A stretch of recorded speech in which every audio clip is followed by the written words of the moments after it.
Hello, everybody. Hello, everybody. Hello, everybody. Oh, come on, dude. Go away. Oh, fuck. The thing is just incessant.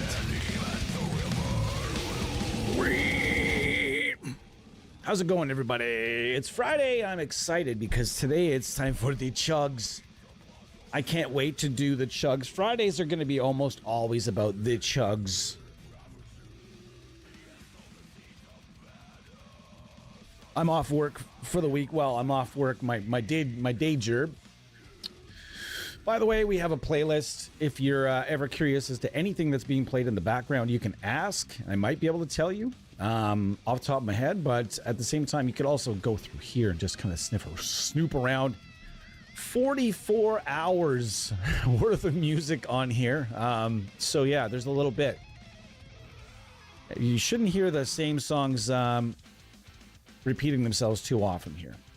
We're going to kick things off now with a terrific Canadian punk rock band that's been around forever called Belvedere. They tread the line on metal and skate punk a little bit. It's like melodic metal, very fast, very technical, super nice guys. Steve's one of the nicest human beings ever. What we're going to do today is we're going to go over some of Vic Audio's new stuff. I am almost ready to go here. I'm almost set and ready to go. Can't wait to do it. Man, it's been a couple of weird days at work. The weather is also driving me absolutely bananas.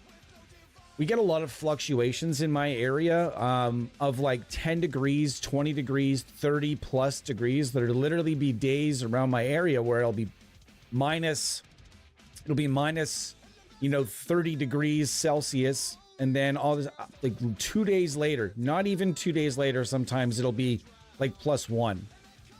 I'm really curious as to what that does to like the human body. I'm very curious. Did a neck adjustment right before this, so you just have to forgive me here for a second. We'll get it. It'll get up to speed.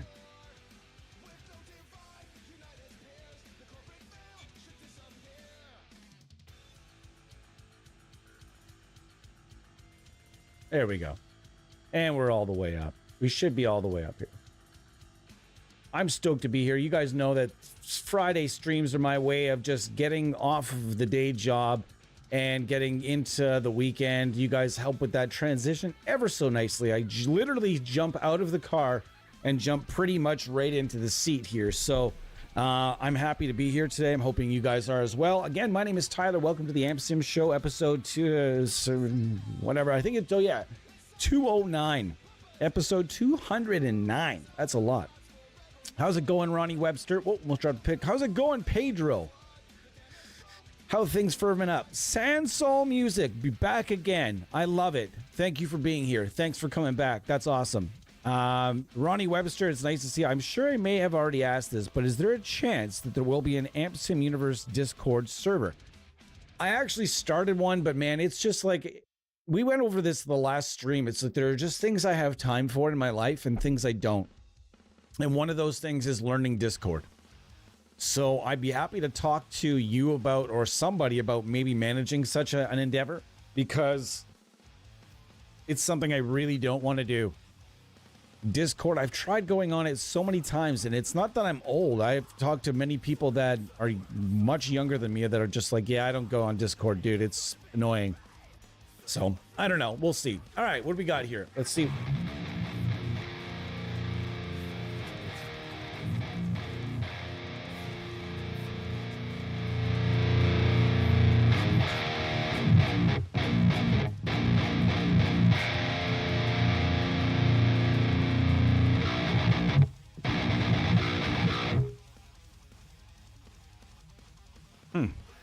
For whatever reason, this guitar has been not sounding as good as it usually does lately. And I don't know why that is. It's kind of dull, you know? Anyways, I'm going to turn that off.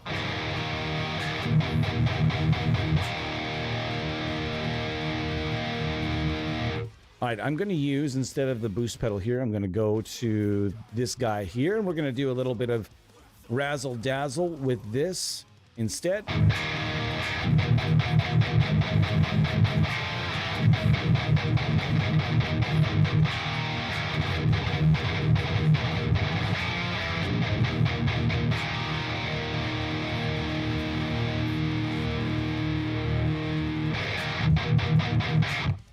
Sounding great.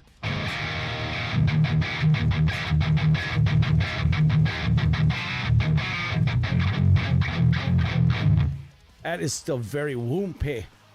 Let's keep going. We're going to keep going. This is Vic's new pack based on the driftwood. Not based on, but it's literally captured from an actual legitimate... I've seen it. It's a driftwood purple nightmare. These are not been modeled. If you're not sure how NAM caps are made, it's a process. Look it up. I honestly would fumble over myself trying to give you guys the information. By the way, if you're one of the creators I deal with over on Instagram or YouTube, and you're just dropping in, I don't promote the stream, the channel that much to the creators I work with over on Instagram. There is an Instagram version of the AmpSim universe, much different than what we do here. It's not just my face all the time.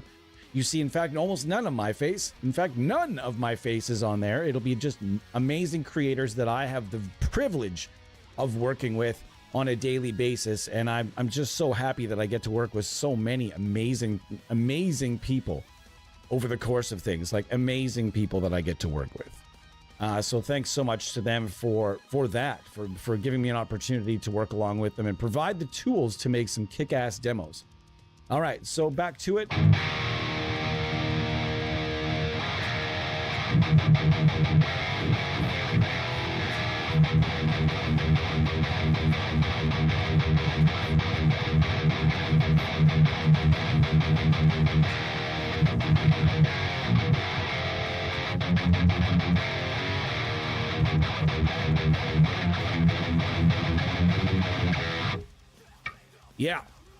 Yeah. Speaking of I got a video game waiting for me right after this. Bought the new I haven't bought a wrestling game in 20 plus years. Easily 20 plus years. And finally they released this Midnight Wars version of the new wrestling game, and that's like the Midnight Wars, if you're not sure what those were, it was WCW versus the WWF, WWE. And it was a time to be alive as a wrestling fan. And so they put a game out that's kind of based on reviving the Midnight Wars a little bit and such and such. So the wife and I are going to play some wrestling games this weekend. What are you guys up to this weekend? Do tell. I'm all ears and eyes, rather. I'm stoked to hear what you guys have going on. I'll be here as usual Saturday morning. And Saturday morning around 10 a.m. Eastern time is the time I like to jump on here. Around there somewhere. If I'm not on around 10, it'll be between 10 and 11. All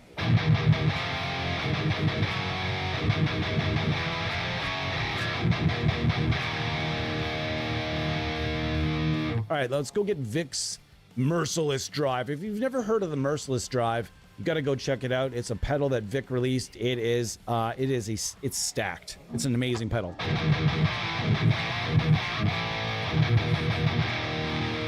Yeah.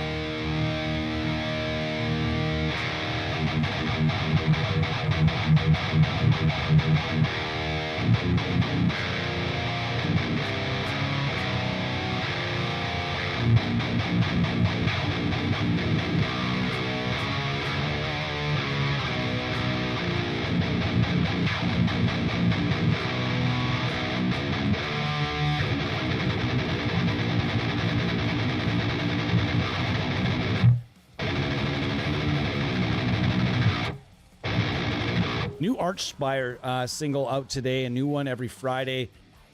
Super excited. The singles are sounding good, boys. Very, very, very nice. The album sounds terrific. So far the two tracks, three as of today that they've released, are amazing. I haven't heard all of the new one. I heard a little bit, just a tiny bit of it in the car. I was gonna put it on in stream probably during the break, so we'll see what you guys think of it during the break.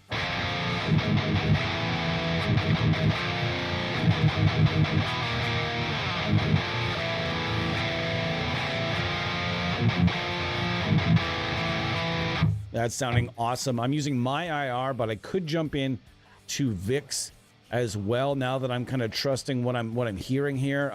We'll jump into Vic's IRs. He's got the Nightmare NAM pack that's you can get through, I believe, Oracle Sound. Let's check out some of the IRs that are available here.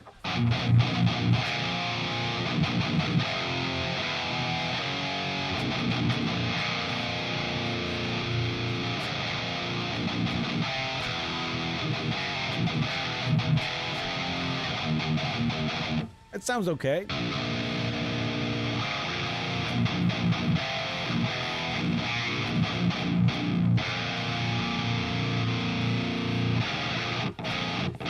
Sounds like this looks like a 5153 cab.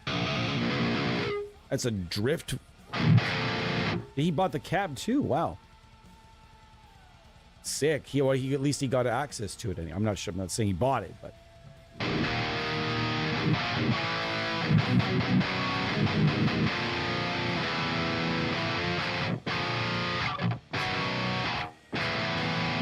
I'm gonna go back to my IR just while I test the amps, then we'll start experimenting a little bit more with his IRs.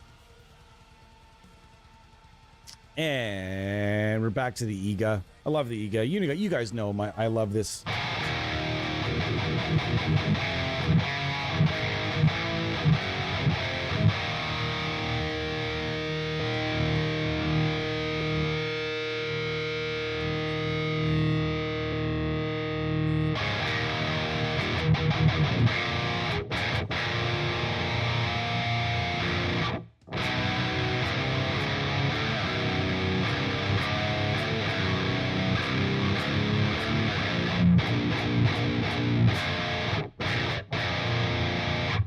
Sounds off with this pickup lately. I don't know what it is. It sounds a little bit different, and it shouldn't because it never moves. I'm gonna try to back it off just a little bit more.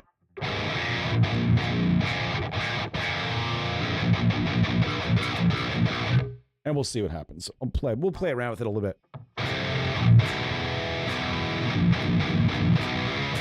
Jeremy Donovan, what's going on? How are you? Nice to see you. Nice to see everybody in the house today. RDM 7770. Wow, that's a whole lot of things that are in there. I'm just going to call you RDM. It's a pretty badass death metal sound right there. Thank you very much. Word. NAMM Universal is based as fuck. I thank you very much. You have no idea how much better it's about to get. When you guys see V2 for this, I'm gonna just give me straight. This thing is powerful. We made a really cool plugin here. I'll toot my own horn any day of the week that NAMM Universal is the best way to use NAMM. If you don't agree with me, I don't care. That's fine. We can all disagree. It's fine. We can still be friends. But the new version of this crushes this version like a strong man crushing a beer can, or as the analogy I like to use, the ocean crushing the Titan sub. Maybe remember the rich idiots that went down in that disaster, we'll call it. It wasn't a disaster. It was a probability. It was what it was. I'm not trying to be disrespectful to the dead, but goddamn, if you do certain things, you win stupid prizes, man. Stupid shit wins stupid prizes sometimes. What else in Oracle Sound is amazing? Well, I'm glad you asked. Let's go have a look, shall we? Thanks so much, by the way, to Vic sends me his own packs, but Mr. Huxtable, Jay Huxtable. His last name is actually Huxtable. I thought it was just like a clever play on like the old Cosby Show last name, but I've never heard that last name outside of the Cosby Show. I thought it was a made-up name. Turns out it's his last name. Wonderful, wonderful dude. He's super nice, super creative, and he's about to drop a bomb of a plugin too. That's NAM based. Now let's go to the guitar tones and NAM profiles. The tonal brutality pack, which if I had to tell you to buy anything, I would just tell you right now, go buy all of Vic's packs. Vic's stuff is I hate to say it, it just is. It's the best. Vic's packs are the best stuff. I think we're pretty close to the best stuff in here. That being said, all the small tones punk guitar tone NAM pack is pretty cool. The Sun Eater pack I need. I'm going to message Jay right now. In fact, right on the break, maybe we can even get it for tomorrow. He likes to put together Franken chains and make disgusting sounds, like the heaviest shit you'll some of the heaviest NAM caps that have ever been made. So it really depends on what you're into. If you're into really, really, really heavy shit, he's got you. He's got you. We can go over some more Oracle sound stuff a little bit later, but I will say right now that you have to buy all of Vic's packs, because if you're gonna buy multiples, the Vic Audio. I see just one here right now. Oh no, there's this one. Is this new one going to be on here, or is it just on? Has he got his own store? No, here it is. It's right here. $29. You can get it for ToneX or NAM. Get it for NAM because ToneX fucking sucks in comparison. Sue me if you'd like. It sucks in comparison.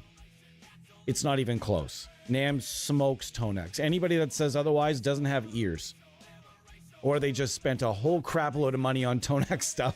And they're going to go down with the ship. Will you put them, you guys go ahead, buy these two packs, use the same capture on those two different platforms, and you guys can do your own math with your own ears. I'm going to tell you, it won't take you long to hear cardboard versus real tone. It is what it is. You can disagree with me if you'd like, but this is one of those things where, I mean, I'm pretty sure that most people are going to agree. It just, I don't know. Anyhow, he has the Mercy Denied pack. So the Nightmare pack is just the Nightmare. The Mercy Denied pack is multiple different amps that are all just like mostly boutique high gain. He's also got the Savage. He's got two different, there's two different Savages in here, I believe. V1 and V2. And there's more. So check out everything that Vic Audio delivers. Vic Audio Metal Guitar Tone Pack was on here. Right here. This one right here is an amazing pack. Start with this one if you want. This one has the 5152, 5153, black, gold, and he's 4 different 5150s in there. And a number of other amps that are just sick. And he's got the Merciless Drive in all, or you can buy the Merciless Drive in actual hardware form as well, which is pretty sick. So let's get back to the tones.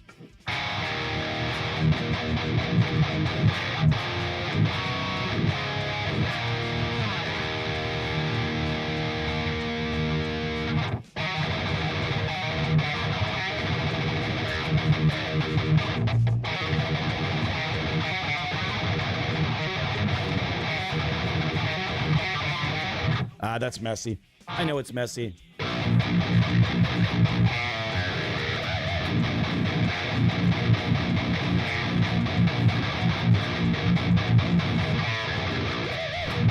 Woo-whoop. Wow, this is sounding good. It's performing well. I'm very happy with what's happening right now. The tones that we're getting seem pretty solid to me. I don't know about you guys. You guys can tell me what you think if you like. And we're just going to keep on going.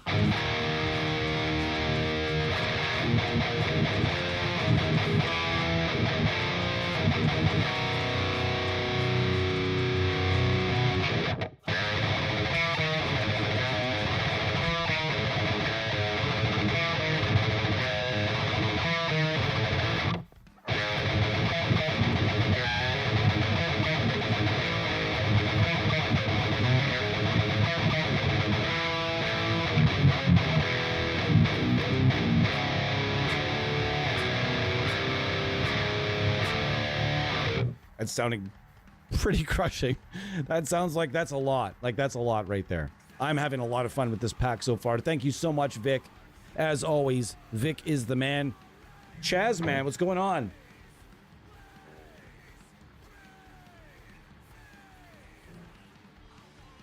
Chaz, man, nice to see you. Nice to see you back as well. 12 people in the house on a Friday. If you're in the chat, by the way, and you're not chatting with us, please don't. You don't need to lurk around here. Ah, get here. Found its way to my nose again. Saw one on there too. Yeah, if you're in the chat, no need to lurk. You don't need to. You can if you'd like. That's no problem. We won't judge you.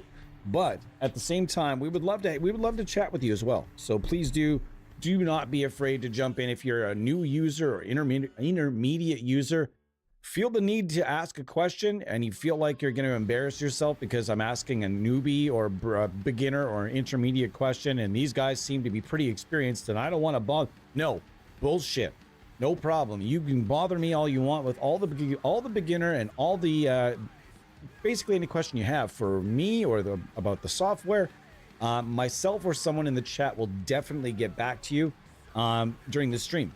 I can guarantee it. Everyone in here is pretty good about that, so.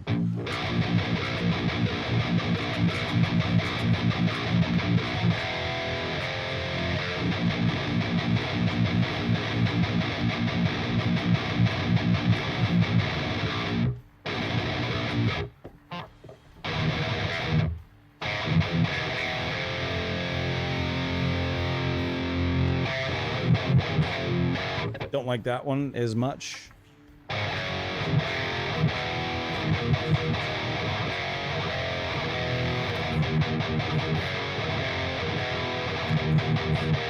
It's sounding pretty darn good. We're gonna mess around with some more pedals.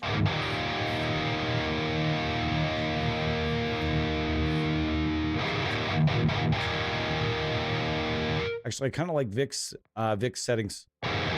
Yeah, those are beef. Vic is the man, though. This is another human being that I would add to the list of people out there that I think could get a good tone with anything. It doesn't matter. You put whatever you can in Vic's hands, and he's gonna make it sound good. And he's one of those people that I can name a lot of people like that. It's not like everyone, but they're like, you know, a true guitarist, in my opinion, can get great tone out of anything. And I think that I can also kind of maybe toot my own horn on being able to dial a good tone into just about anything and trying to pull the positives out of things. But Vic is, you kind of want this. This is an absolutely key factor in being somebody that creates NAMM captures. You can have the nicest amps. You could have 15 grand or 20,000 or $30,000 worth of amps at your disposal. You could have the nicest direct boxes and the nicest everything that's needed to make NAMM caps. You could have it all. Hell, you could even have a guy there doing all the computer stuff for you. You're just in charge of dialing in the amps. And if you don't have a good ear, all of your gear, all of this setup, this human being that's helping you out with the whole thing, that means fuck all. If you don't have a good ear for tone, none of this means anything. So it is what it is. You need to know that piece of gear to be able to capture it effectively. Being able to just get an amp and bringing it in your house and making a bunch of captures that day is kind of a tough thing to do. You kind of have to play on the amp for a while to really find the best settings. Mark them down. You making notes. And I think that Vic he's a kind of guy like that. That's going to give you just banger after banger after banger after banger. All of his packs are worth purchasing, folks. And we have used all of them here on the channel. One, I'll admit, was a bit of it was a bit of buffoonery in there. I had one of the IRs on and I shouldn't have had it on. And now Vic never lets me hear the end of it.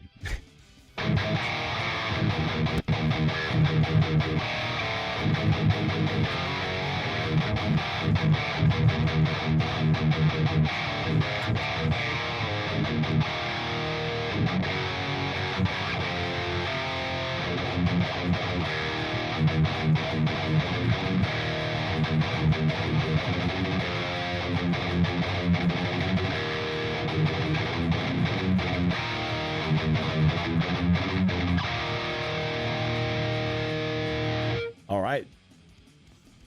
Show of hands of people in the stream right now. Who's actually tried a Purple Nightmare with like themselves? Actual hands-on experience. I can't put my hand up on that one. There's a rumor that a young guitar player in Thunder... Ooh, almost did it. Almost did it. And there's a rumor of a young guitar player that has one of these that is close to somebody that I know that I may have to. I just may have to like just bug somebody to let me have like, can I please try your amp, sir, for just a moment? You know, I just want a hands-on experience with a Purple Nightmare. You know what I mean? Like, and it's not that easy to do when you live in Canada. These are not readily available amps. Even if you're in Europe, it's still going to cost you. These are not cheap amps. But getting one in Canada is not that simple. Not that simple. There's also the Darkest Nightmare. What's the difference between the Darkest Nightmare and the Purple Nightmare? The Atlas is a different bird altogether, I'm aware, but I believe that the Darkest Nightmare and the Purple Nightmare are very similar in some ways, but there's a main difference, and I can't remember what that main difference is. Is it simply a different tube, different tubes? I can't remember.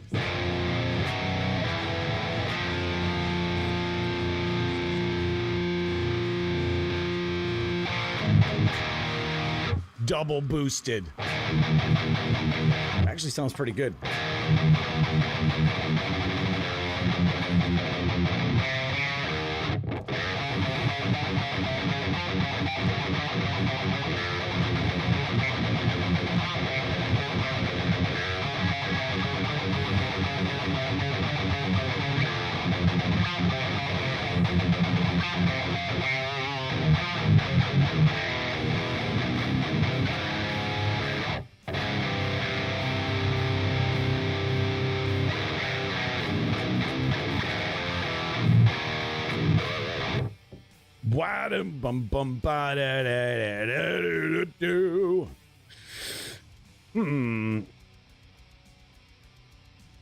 What a riff this is. Tyler, that Cobra plugin sounds amazing. Wow, thank you very much. I didn't build it, but I sent it, so thank you very much. I'll definitely let the guys know that you love it. Became my favorite Aurora DSP plugin. Thanks to you and the team for the hookup. Hey, you know what? You guys, you can just straight up thank Aurora DSP. Those guys are the ones that build it. I'm just the messenger. They okayed the sponsorship as well. They're sponsoring the new chat. We'll just call it the new viewer initiative of some sorts, or maybe a welcome initiative of some sort. And yeah, so people that are new, that are busting out in the chat, sometimes you win stuff, so you never know.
I love that song.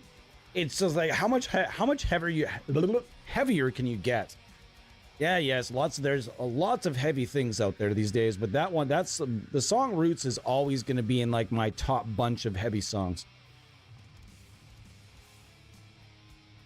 But bro, it doesn't even have any blast beats. I know. How much? I'm not even reading that. Johnny Cecil, what's going on? You're in the house. Everyone starts somewhere, and the world of amps and plugins can be intimidating if you're not familiar. It sure fucking can, and that is one of the main reasons that we exist is to try to help anybody. I don't care what level of user you are. One of the sole purposes of why we exist is to try to help all users find the best sounding stuff for their needs, their budget, and their intentions, like their style of play, etc. So if you're out there and you're like, geez, I don't have a lot of money to spend, or I have no money to spend, and if you're just after freeware, we can guide you down all of those roads. If you're a beginner, I am going to note though, you should really watch after this stream, watch we tailor-made a beginner, like a 2-hour beginners extravaganza where myself and the majority of the team got together and made what we feel is just a true resource for beginners. It will take you from 0 to 100 in no time flat. It'll help you with that learning curve. It will help you to kind of see through the quite murky waters, especially these days. You don't know what's good. You don't know what's bad. You don't know what sucks. And that's the thing about starting really anything new that can be really tough. I remember when I first got into disc golf, and I remember when I first got into several other hobbies that I've had, and I didn't know softball was one of those things. When I got into playing softball way back in the day, all these other teams are using these bats, and I didn't know anything about these bats, and all these other teams are smashing balls, just bombs, and we're using these like just bats that we had hand-me-down bullshit we got in some bag from some random dude when we started the team. And we figured out quite quickly that we needed to go and buy some better bats. And it was the learning curve that shit, I don't know what's junk. I don't know it's really any hobby that you get into. It's murky.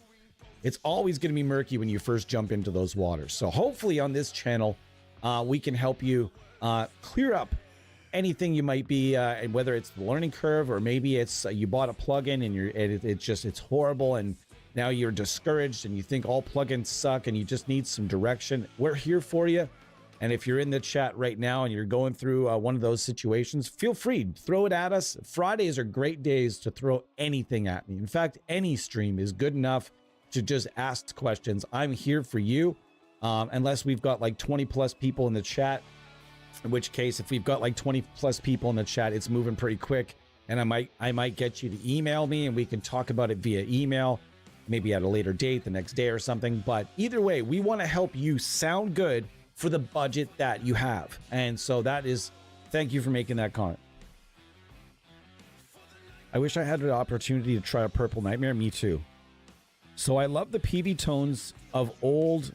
Vic has it in spades by the looks. Yes, he does. He's got PV old and PV new. There's nothing different. Like whether it's a PV, when you say PV old though, I don't think we're thinking of the same thing. When I think PV old, I think like PV old, like the Butcher and like the Supreme and like the PV amps from like the late 70s, early 80s and shit. That's when I think old, that's what I think of. I think of those amps.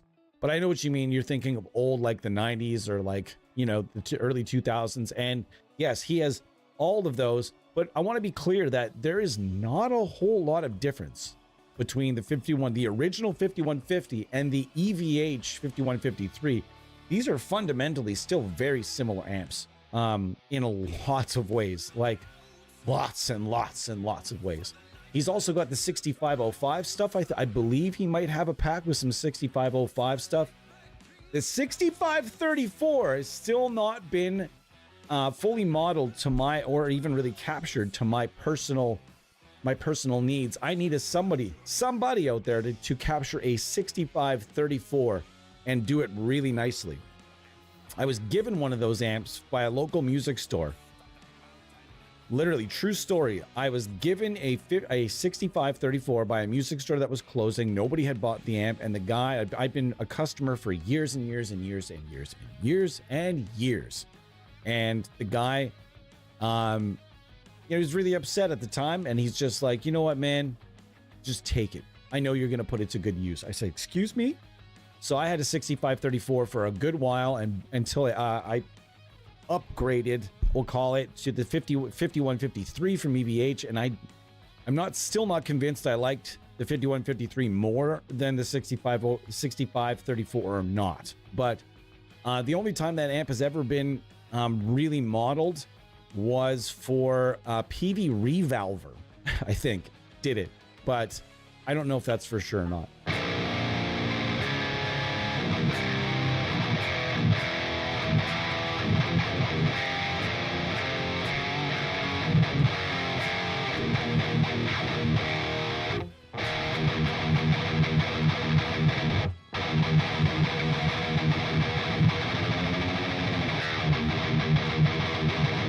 I don't understand how people play bleed.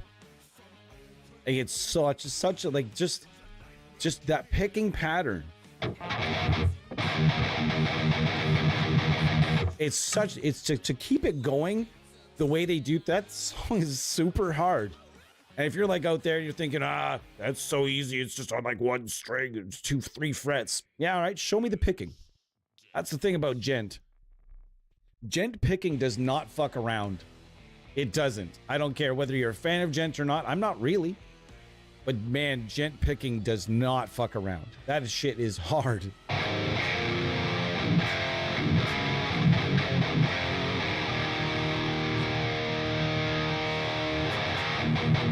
That's sounding really good. Now this file sound, this is cooking.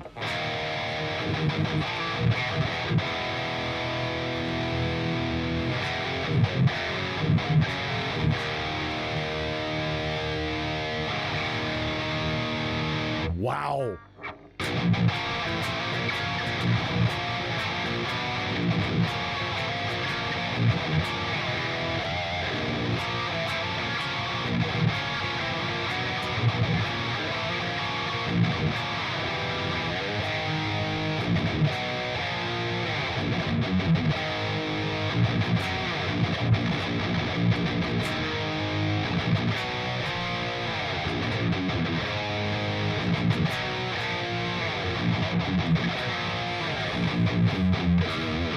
Can't remember that song that well.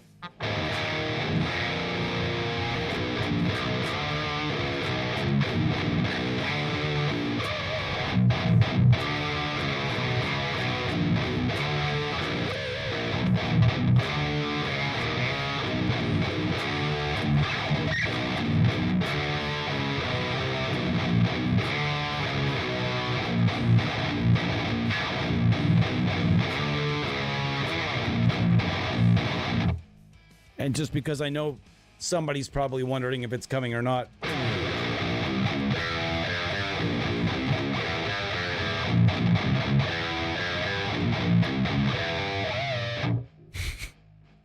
How's it going, Rudy? How's it going, Bo? How's it going, everyone? Man, Fridays are my favorite days. I love Fridays and Saturdays so much. Oh my God. Sundays aren't even, I mean, Sundays for me is just full of the dread of having to go back to work the next day.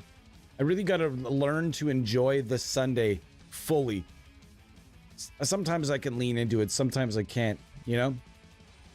What are we thinking about the Nightmare pack so far? I feel like it's darker for sure, and I like that. And this particular amp, I just feel is unbelievable.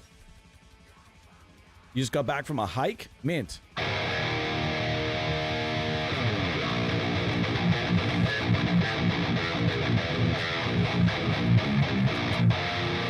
Also remember, I don't process any of the guitars here. What you're hearing is what you're seeing. There's nothing working behind the scenes here except for a denoiser and a tiny bit of room verb for basic, more for me than it is for you guys, because it's only about 6%, just so I can hear. I don't have to hear distorted guitar in my headphones that's completely dry. I can't listen to it. I have such a hard time listening to completely dry guitar in headphones. I need just a tiny, even just the tiniest bit of small room verb. It doesn't need to be a cathedral at 50%. It just needs to be enough for me. So otherwise, I'm just doing everything you're hearing is the plugin that you're seeing. I know there are some that do that behind this. They do some processing and they don't really show it to you. That never happens here. I never ever put anything in the signal chain that you guys aren't kind of aware of.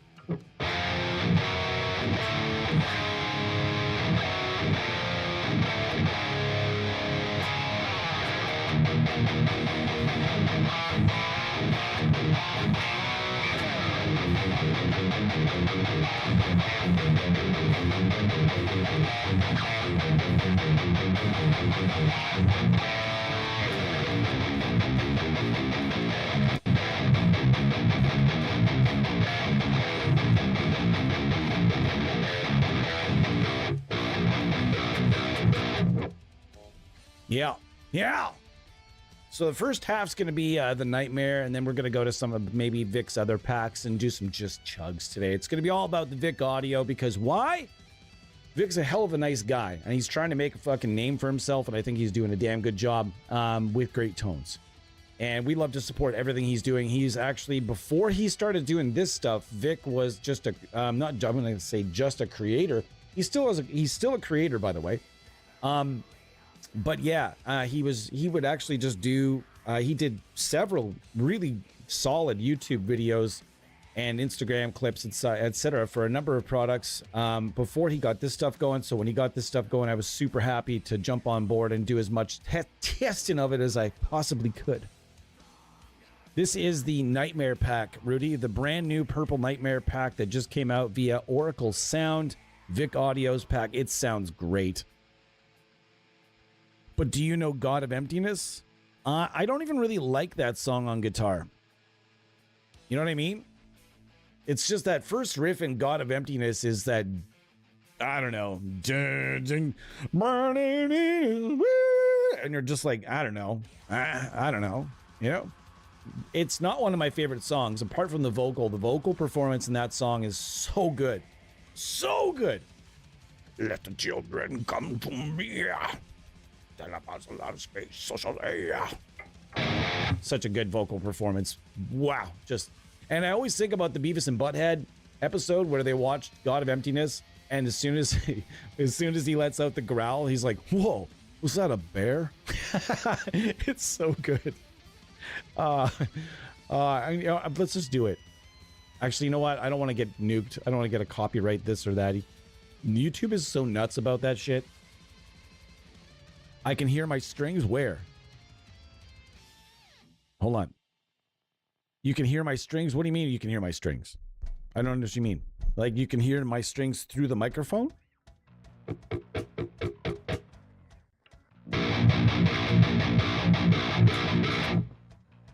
In Soviet Russia, strings hear you. I pride myself. I do. One of my best impressions is of a Russian person. Factually.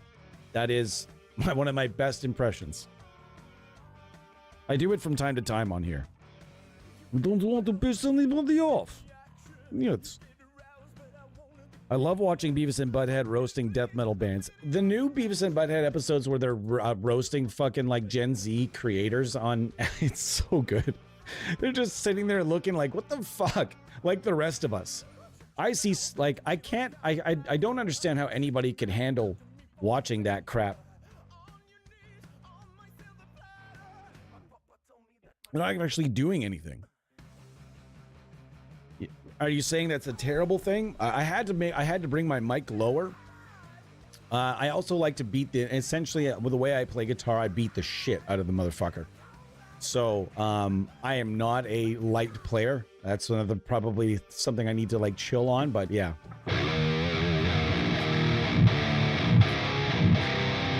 You can hear it right through the mic even when I'm just doing that.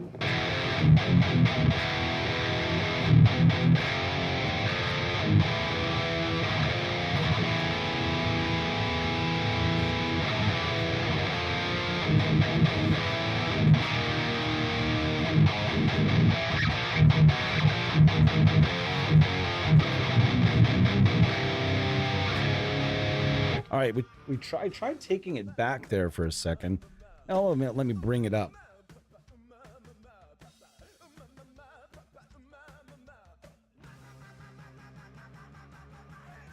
Damn it.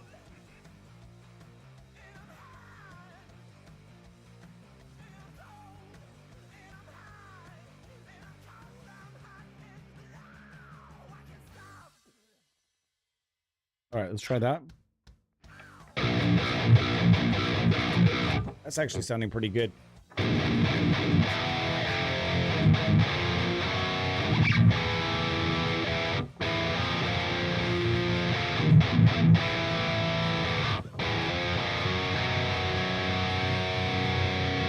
That's sounding pretty good. I don't know. I actually can't hear the strings. The problem is though, I've got to have a compressor on this, and the compressor sometimes picks things up. I have the mic tilted kind of upwards, and it actually only goes into one side here. So I try my best to avoid that, but thank you for letting me know. I appreciate you. All right.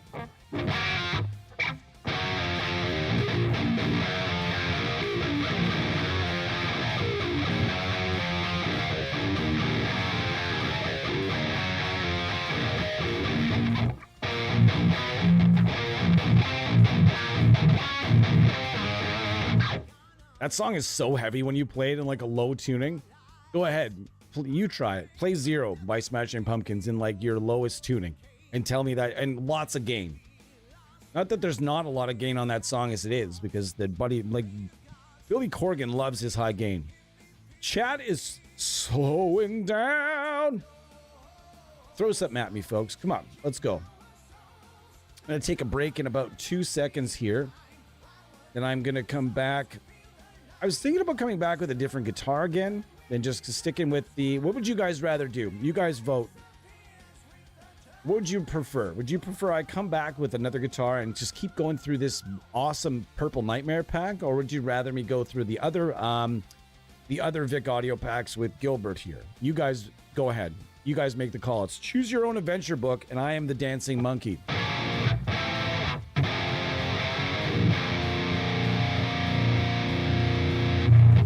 Cyan, how are you? Nice to see you. Got your email this morning. I'm a little bit behind schedule, but I should be able to hit you up this evening, sir.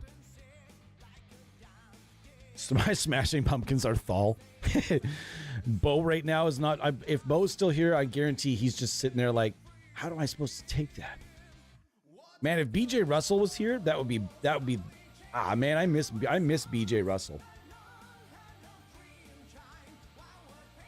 Nobody, and I mean nobody, I would wager if someone said to me, you need to find an expert on the Smashing Pumpkins for some reason, I would trust BJ Russell over even some people that maybe have been in the band. That guy knows every song.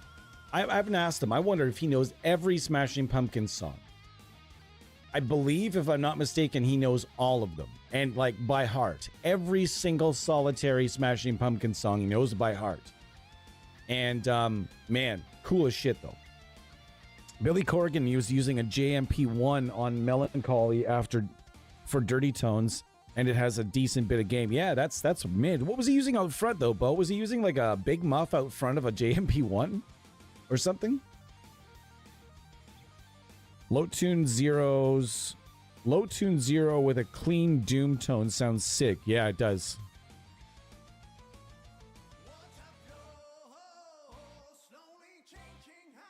I'll listen to all the Oracle sound you want to play, sir. Nice. All of Vic Audio. You're going to get Vic Audio one way or the other. I just can't decide of whether I want to come back with Gilbert here, or if I want to come back with something else and give something else a little bit of...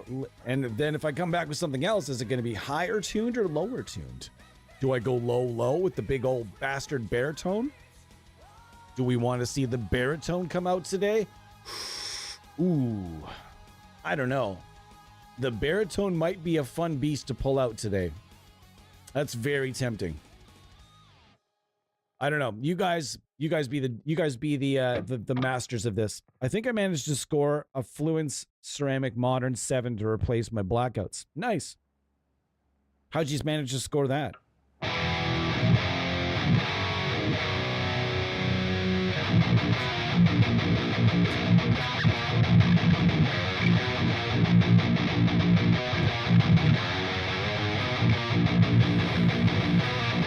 Ah!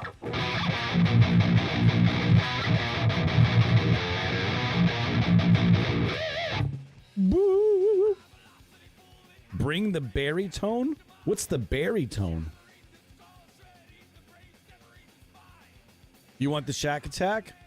You want Shack? All right, I'll bring Shack in for when I come back. You guys, Pedro's asking for Shaq. What's the baritone? I want to know what the baritone is now.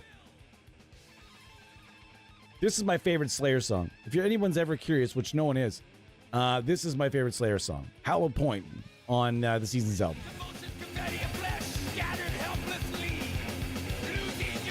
One of the funnest songs in the known universe to play on the drums. If there was ever a video of me playing this song on the drums, which I've played many, many, many times in drum, like just in when I used to do drum workouts, every time the song would come on, it's just like play the whole song with a big old smile on my face. The baritone? Deal. The baritone's coming out. In Ireland, we have this thing called adverts, and it's basically Craigslist, and a guy was selling it. Nice. It's basically Craigslist. Well, Canada has the same thing. Canada doesn't really have Craigslist. We have Kijiji. It's the same thing. Or then there's Facebook Marketplace, but goddamn, I don't have Facebook anymore, and I never will. You couldn't pay me money to go back on it. But man, I do miss the Marketplace just a little bit. I'm gonna admit, I miss the Marketplace just a tiny bit. Just a tiny bit for two reasons. Good deals on cool shit that people might miss, might not know what, maybe don't know what they have. And two, seeing the insane prices that some people put on used stuff. Like the way that people think, the way that there's a lot of people in my town that have this way of thinking, brother, if I go to the local music store, buy myself an Epiphone SG, and then I get my friend to put, I don't know why they're Southern, I don't live in the South, and then I get my friend to put EMGs in it, then obviously it's worth $1,000. That's what I paid for the EMGs. No, that's, how many people do you see doing that? I'm going to let you in on this little secret.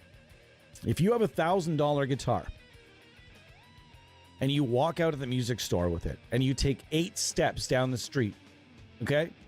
You haven't even taken it out of the box yet. As soon as you step out of the music store with your Epiphone that was $1,000, it's now worth $500. As soon as you walk out of the store with it, okay? And when you do modifications to a guitar that's like, say, $1,000 or cheaper, or even these days $1,500 and cheaper, nobody cares. They're not paying extra. They're going to be like, no, I'm just going to give you what the guitar's worth. That's it.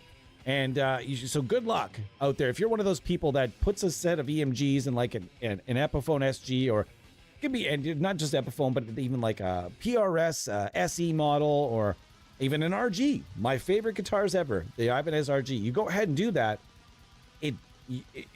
You can't go and charge. It's like if you take a $500 guitar and put $300 worth of pickups in it, it's still a $500 guitar. And that's you know what I mean? You put all the parts you want on it. It's still a $500 guitar at the end of the day.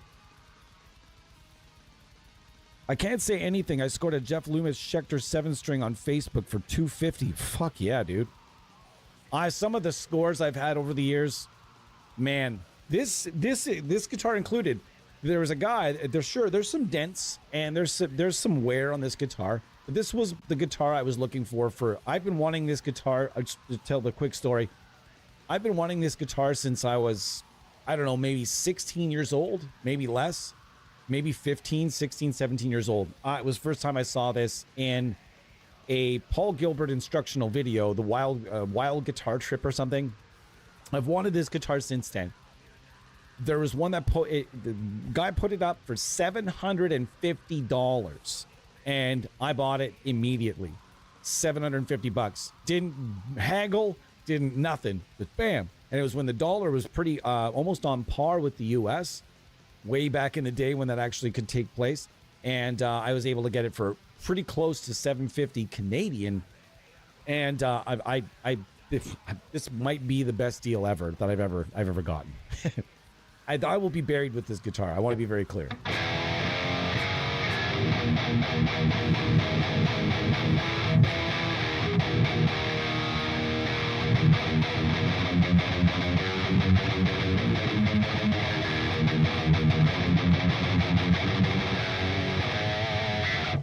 This is sounding really good.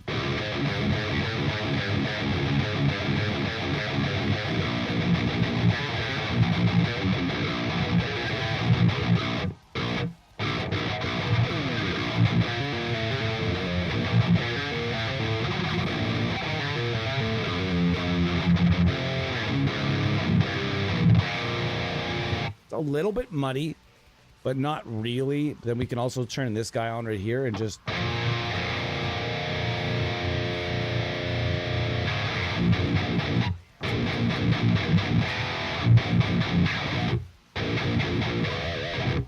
So yeah, the instigator can really give you that nice percussive sound if you're looking for that, which for me with low tunings comes in hugely handy.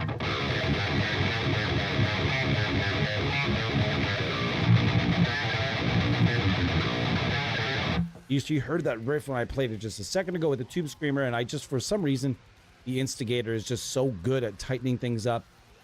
But remember, you're not going to dial this in like you would dial in an amp. Be careful with the settings. Don't be turning the bass up and everything up to 7. Start with things back a ways and blend them in slowly. Start with the treble around 4. Everything else maybe, you know, I don't know, just right around here somewhere. You guys can see it. And I would start around here. I would turn the shift off to start. Shift to me is the money button.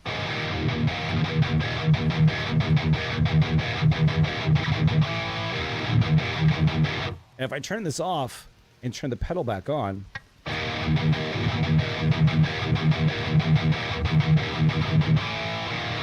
it still sounds good. It's still got that nice crunch to it, but if I really want more crunch, I'm going to go to the instigator here.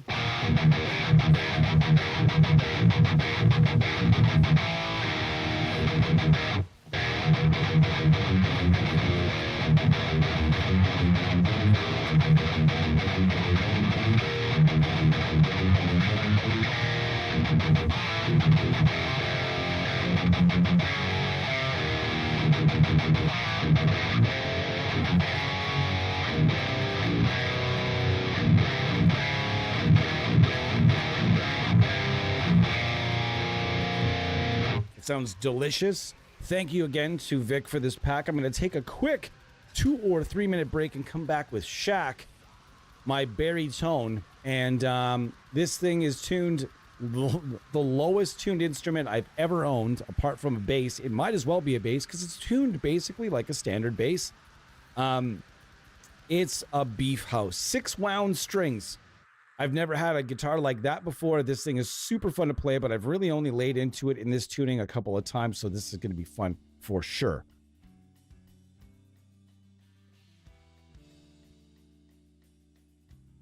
Speaking of lefties, where the fuck has Zan been, man? Xander's been MIA lately. We need our homie in here. So I just realized that my pickup height was closer to the bass strings than the treble strings. After all this time, I thought the humbuckers are just going to always be bass heavy. No. You don't want to do that.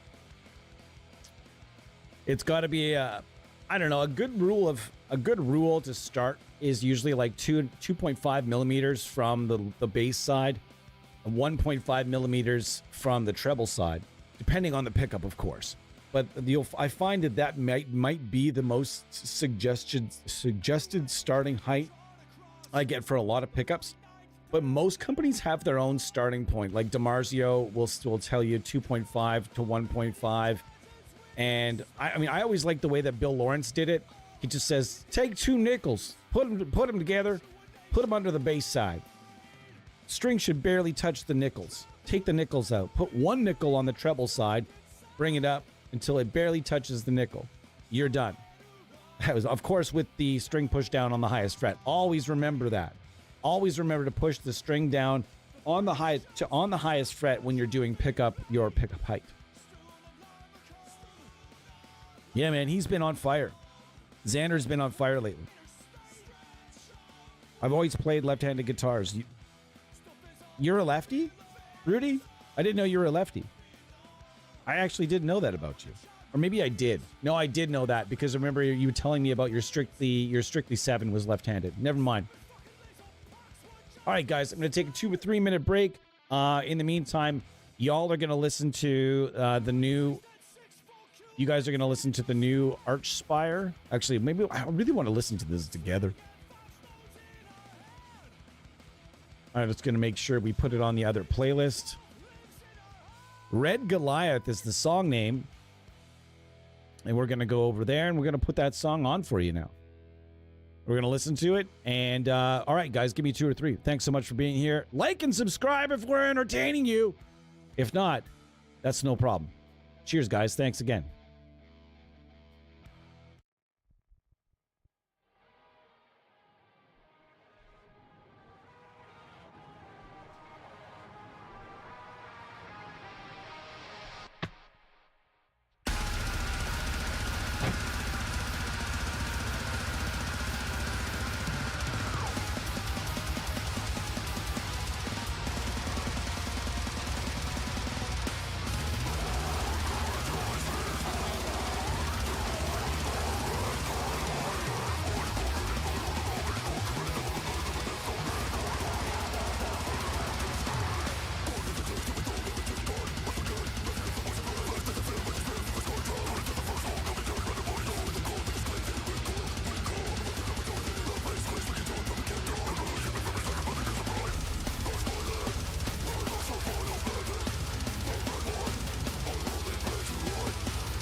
Whoops.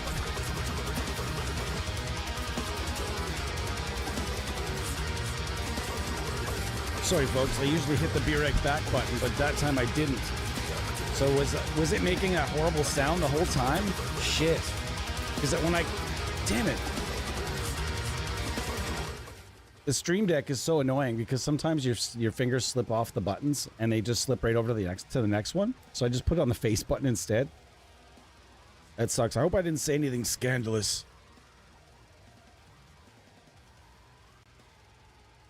I did?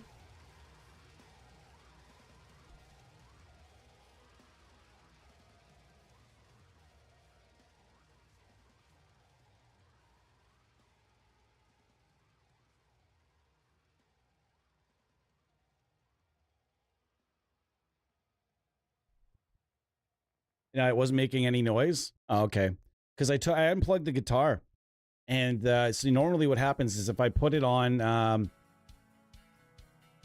normally if I put it on the Be Right Back mode, it takes my direct audio right out, so that you couldn't hear anything that's on the mic, and you can't hear anything that's on that's in the DAW either.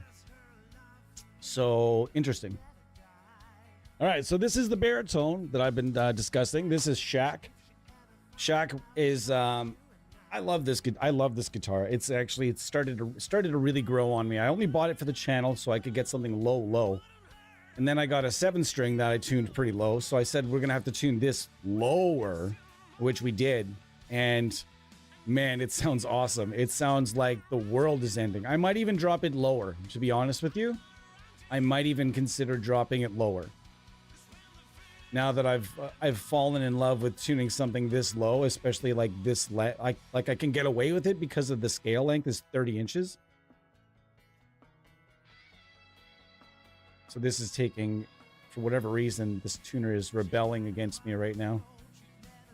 This is 6 wound strings. This is a Harley Benton JA baritone, and I could not be more impressed with the quality of this guitar.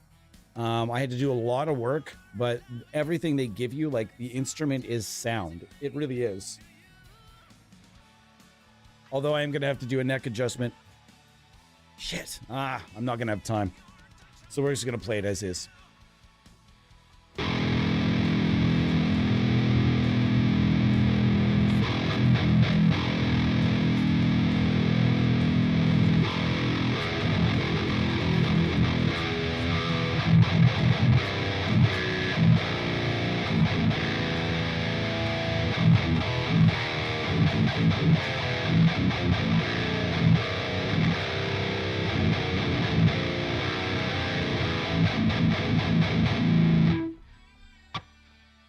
Forgot to do that last time.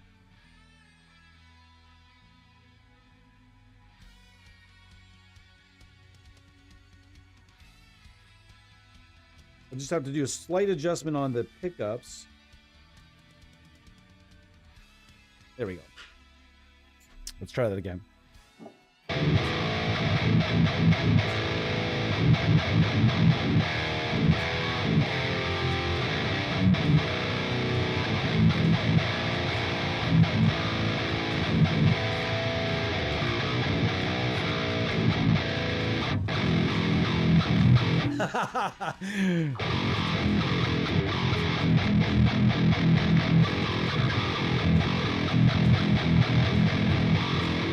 All right, so it's basically all stock. This guitar is almost entirely stock, except for the pickups. The pickups and the electronics have all been changed. This is an EMG stock EMG 8185 combo, but in P90 soap bar size. So they slipped right in. These were exactly the same size. And the only thing I had to do to put these pickups in was to drill holes, because the other P90s mounted, they have the center mounting screws. If you've ever seen them, there's like 3 mounting screws, and they're like in the dead, or 2 mounting screws in like the dead center almost. It's a bit of a different vibe. And so with these, I just needed to drill 2 holes on either side so that the pickups could just slip right in. I didn't have to route out anything. Now, I want to point this out. Now, if you're out there, I've heard many people discussing these guitars, and I've seen many people discussing these guitars rather online. And the most popular option for modification seems to be, everyone says humbuckers. I'm going to put humbuckers in it. Oh, I'm going to put humbuckers in it. Here's why that's going to be a lot tougher than you think. In order to put humbuckers in this guitar, you have to be very proficient, and you have to have a router. You have to know how to use it. And you're going to have to go and buy a custom pickguard from eBay. The custom pickguard was running about $60 to $80. But you could choose literally choose whatever, like the entire, you could have it match up perfectly, or you could have it completely different. I will say that all of the replacement pickguards I found for this guitar were very expensive. There was a person making a stainless steel model. And there was a few different pickguards that are aftermarket made for humbuckers, or you can make them for whatever layout you wanted. So here's the thing. Putting humbuckers in this guitar, as mentioned, you're going to have to remove a bunch of material because inside, under this pickguard, there's just simply, there's no hollowed, it's not all hollowed out like a Strat. It's just simply 2 holes that fit soap bars specifically that go right, slip right in. It's a very different kind of thing. So if you're going to be cutting into this guitar, you're going to need to cut out a lot of material. So putting humbuckers in this guitar is not going to be as simple as it might sound. So just being straight up with you. If you're out there and like, I know a lot of people gassing for one of these. Every time somebody sees mine, or every time I would look at, there's a couple different creators I work with, and every time they use theirs, I'm like, huh, oh. And then I figured white pickups would slay because of nice contrast for the camera. And oh yeah, I also matte finished my pickguard, the pickguard that came with it. I didn't like it, a weird gloss on it that I didn't like. So what I wanted to create more of a 3D effect. So what I did was I took the pickguard and I rubbed it with a very light abrasive, and took all the sheen right off it so that it's like a matte. So the pickguard is kind of a matte, the body is gloss, and then the pickups are white, which creates that nice 3D effect. And so I think it looks good on camera. And so let's play some guitar now. Thanks so much once again to Vic Audio for the pack. And I'm going to go back to one of the other files here. Hang on. This file.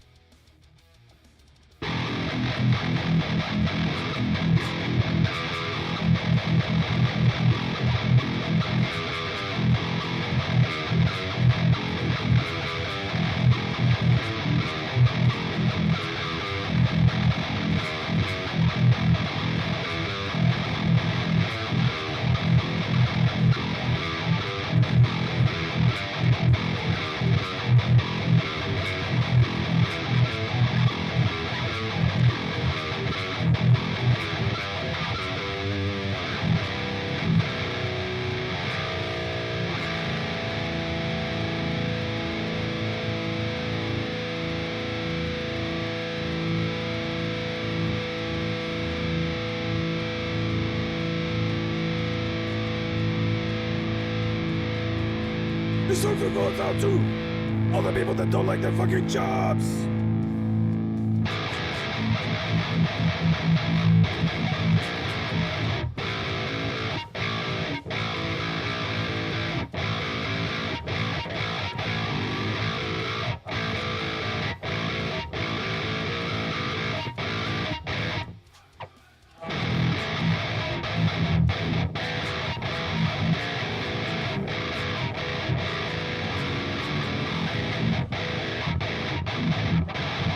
Wow, it's just so much. It's so articulate.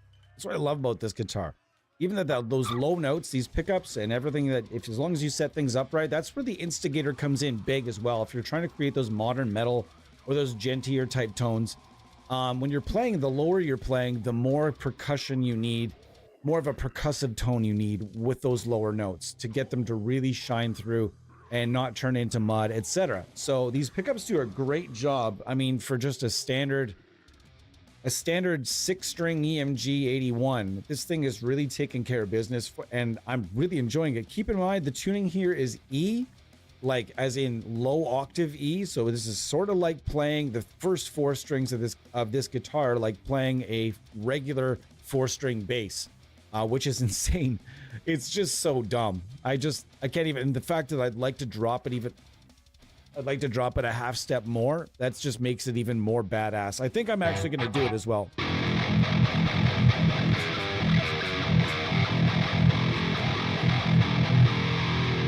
Wonder if I could do it right now. Let's just try it. And it needs a bit of a neck adjustment right now anyway. So I'm wondering if this actually might help out here. So I'm just gonna try this and we try it live for fun. It might go terribly, terribly wrong, but maybe it'll be fun. Let's find out. You guys will be the judge. Did I tune too low? Did I shoot for the stars and burn up? All right. Sorry, folks.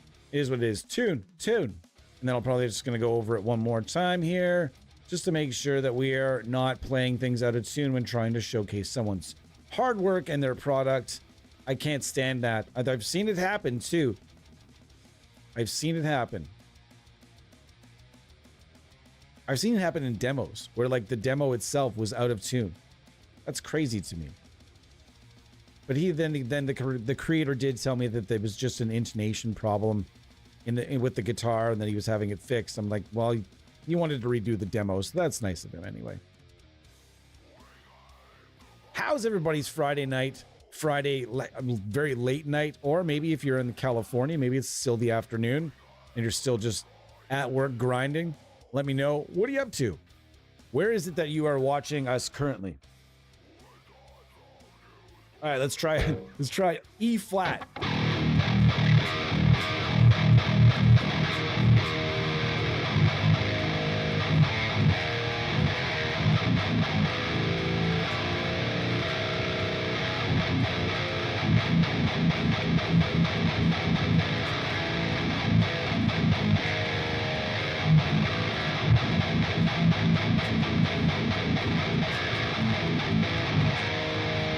Yeah, it's staying.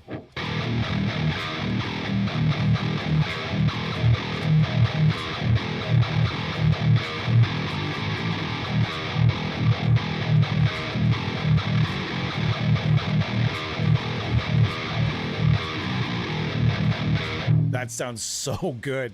Ah! So good.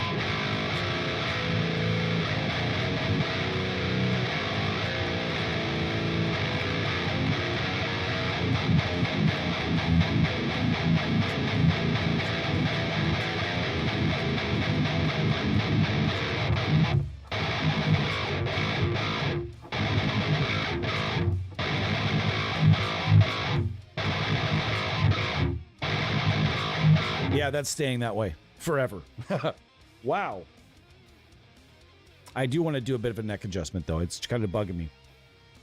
I also want to jam a piece of foam right in there. Bam!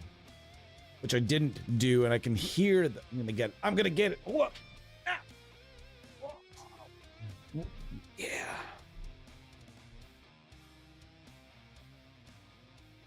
I can hear it.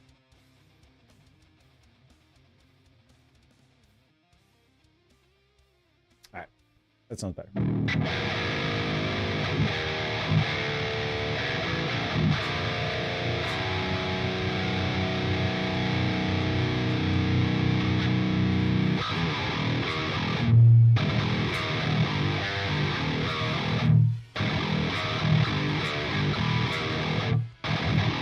Let's crank that gate up.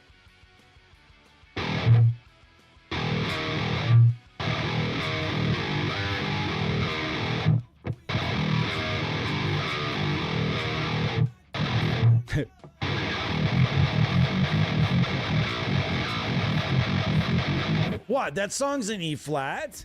I'm in E flat. D sharp.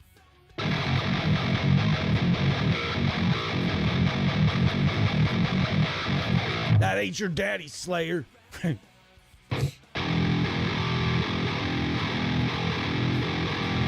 That's just so low, dude. So low.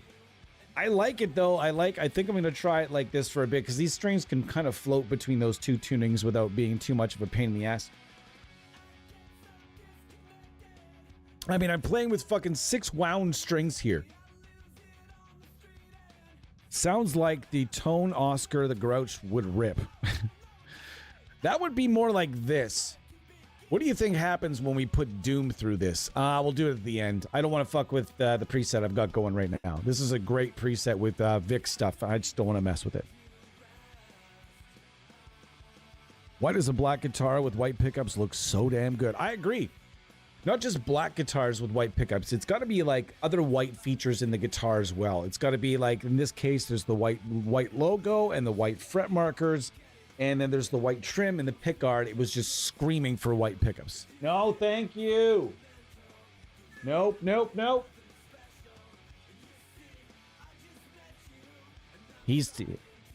No, thank you.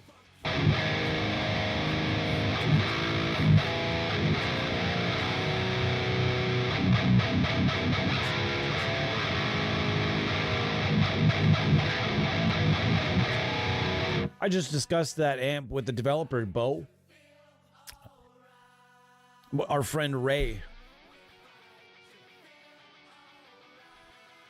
Ray, I actually I've mentioned that amp to Ray about 5 or 6 times now. Over the last maybe 2 or 3 years. I'm hoping I can wear him out eventually.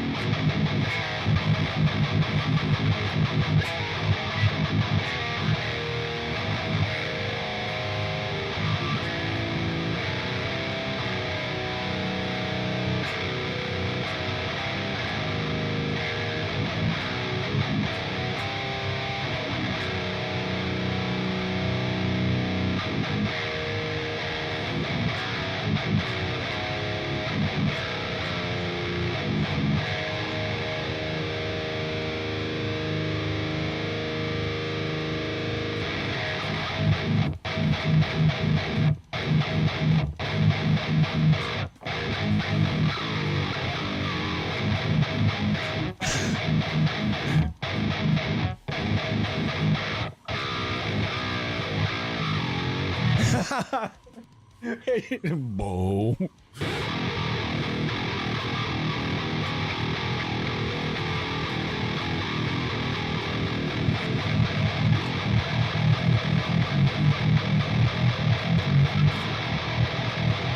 Wowzers. No, no, no. Stop it. No, we don't want the ball talk. Oh my God. Hold on. Riff break. One of the heaviest riffs ever made right here. Thank you.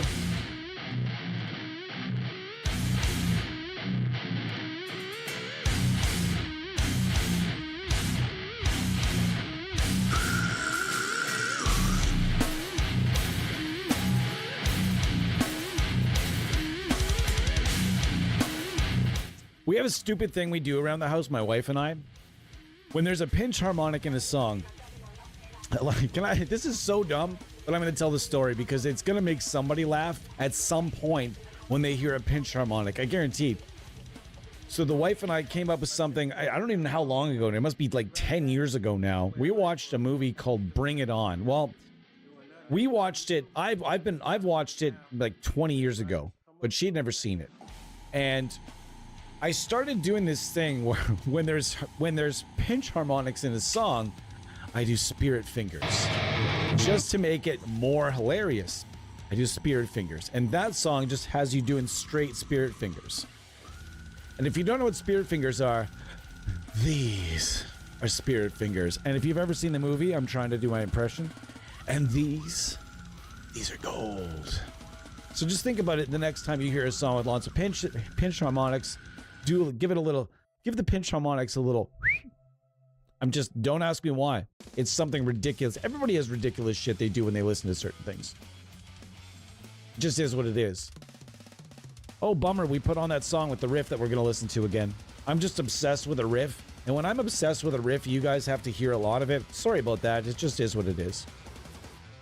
But you know what? If you guys have channels and live streams, I'll come by and watch some of yours and listen to some of your music.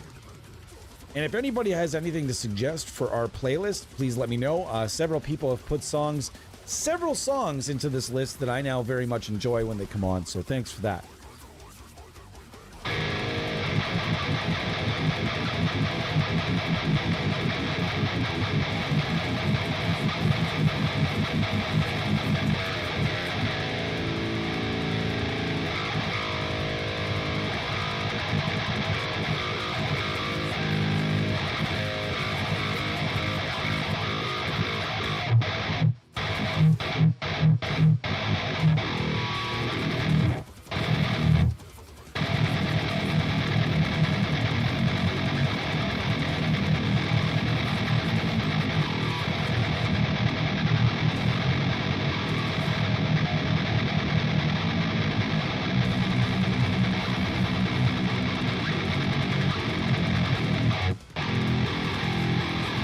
Might be too low. I was liking it at the regular E. I don't know, guys. What do you guys think? It sounds pretty damn good. I don't know. 13 people in the house. Hello. My name is Tyler. Welcome to episode 209. The episode, here's the thing. We are doing a small giveaway today, a very small plug-in giveaway. I'm going to tell you right now, it's going to be, it's very, I don't think I'm not sure if anyone's going to get it. The episode E209 is also the name of, we'll call it maybe a character in a movie one time. Does anybody know which character E209 might allude to? And from what movie? And who killed it? And who killed this character? Wow. You can just like every pick. It's crazy that you can hear every pick and every note of a string that's tuned so fucking low. This is an 84 tuned to drop. Basically a, I don't know what you want to, we can't call it drop because it's not a drop tuning, but it's low. We'll call it low E flat. I don't know. Jeez Louise.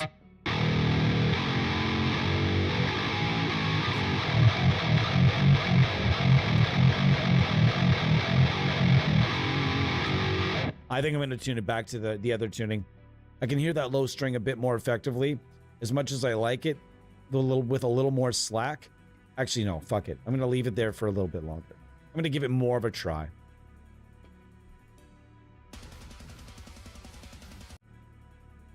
While I tune. Just while I tune. Wink.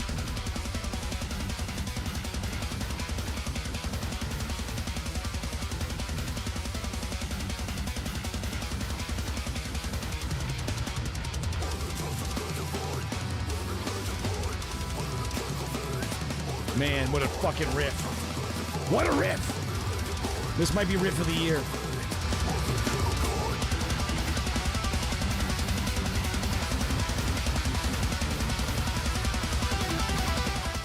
What a riff. Oh my God. What a song. Not just a riff. Man, he's fast. Holy shit, he's fast. What plugin is free, Ton?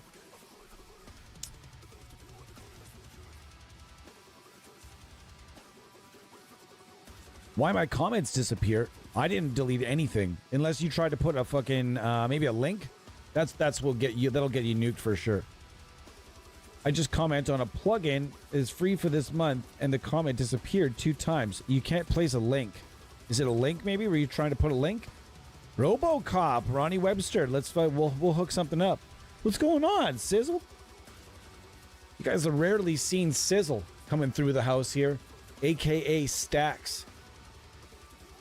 AKA the Sizzler. He's got many nicknames at this point. His name is Brimir, but at this point he's deaf. And we kind of call him, we can call him basically whatever we want. I mean, he lives a happy life though. Don't kid yourself. We've got a blind cat here and we've got a deaf cat here. But they're both amazing animals that they don't want for much in life. These guys are pretty awesome. Sam got to, and anybody that's been around the streams long enough knows Sam, and he's been basically living on his mom's lap all day, living the lifestyle.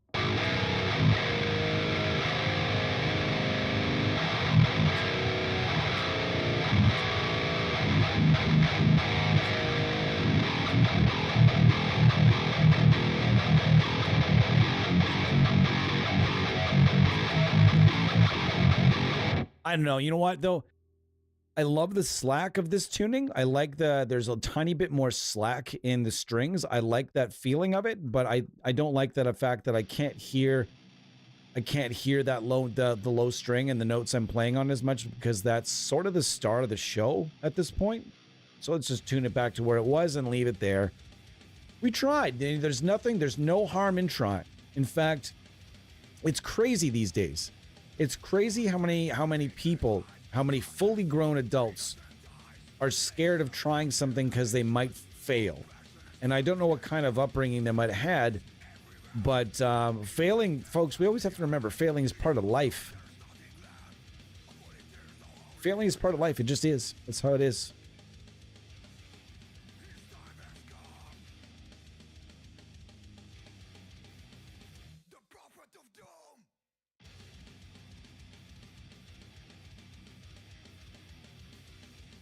And we're back. Sorry, dead air here. We're listening to tunes at least. And you never want dead air in a stream.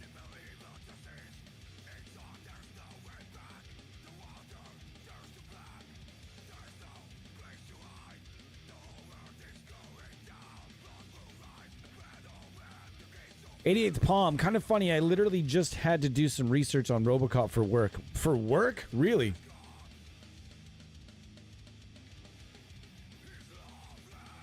Clarence, the gang leader, is the one who killed RoboCop, by the way. I know. Who killed Ed209, though?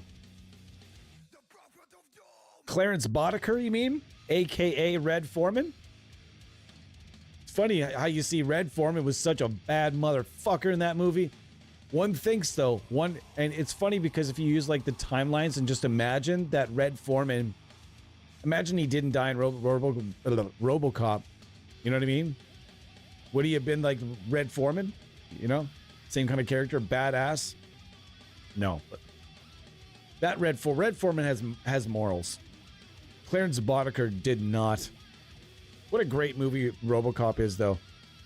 RoboCop 2 is fun as well. RoboCop 3 is fucking weird. Super weird. And, like, uncomfortably weird. Yeah, I'm gonna keep it here.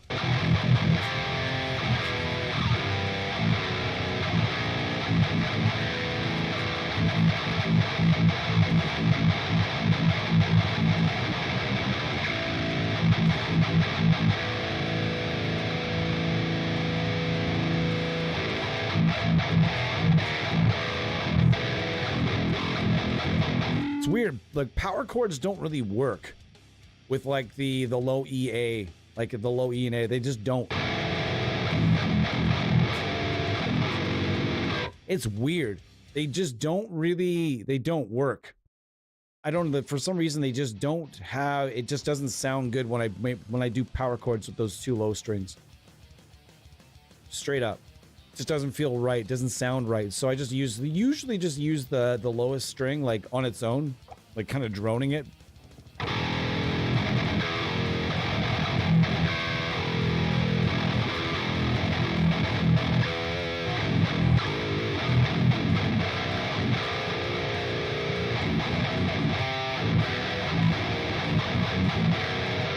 I also think I have to do some intonation work on this guitar.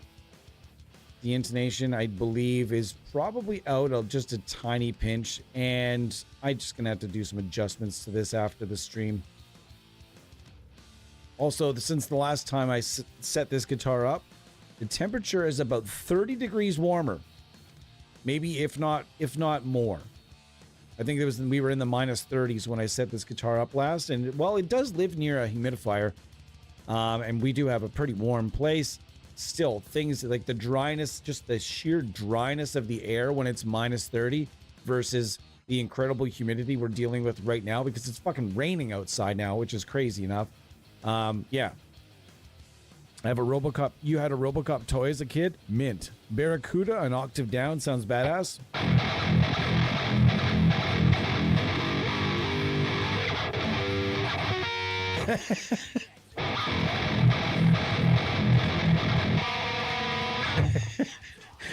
Thall version.